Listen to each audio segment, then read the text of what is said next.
Mrs. Berg. Come in, Mrs. Berg. Come back later. Much later.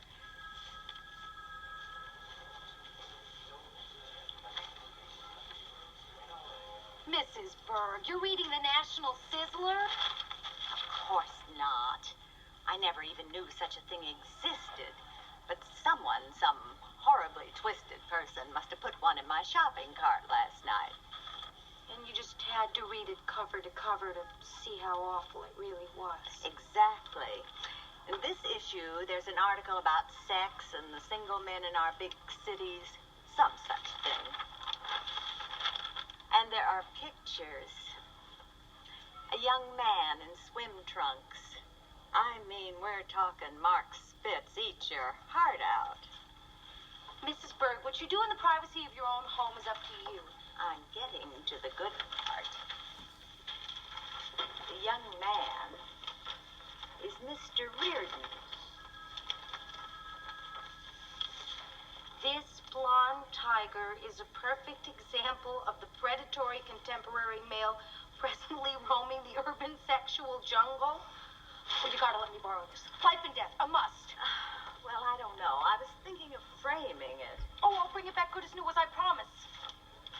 So, to begin exercising your powers of concentration, as some of you obviously need, let's practice focusing on an object. Now, if you're really focusing, you'll learn to see things that aren't there because you're using your imagination, not only your eyes to see. Everything around us has any number of levels. And as you'll come to realize, what you see is really only one of those levels. The more levels you see, the more interesting your work will become. Now, I want each of you to find something to look at. It can be anything. An article of clothing, a pencil, chair, whatever. Choose an object and concentrate on it. I want you to observe every single detail of what you're looking at. But don't stare, that's not the point.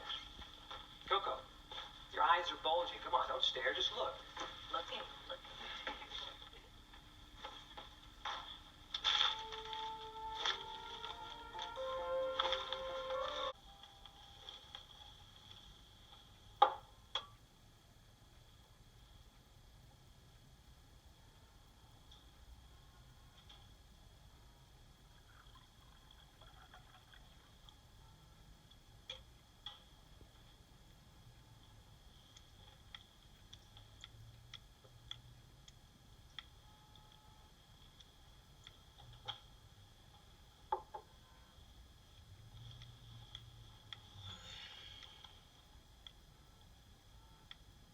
Still waters run deep.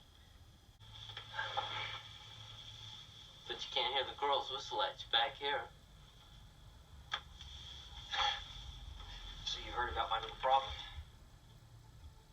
Girls whistling at you is a problem? Are you making a joke? Fact is, I'm not very comfortable getting whistled at in halls. How about outside? Do you like whistles better there? No. I'd give anything to have girls like me. Yeah? Mr. Reardon, you're lucky. You got to have your picture in the newspaper. Lucky? No way. You know, I spent 45 minutes yesterday going to every bulletin board in this place, taking down that picture. Waste of time. They're already back up. David.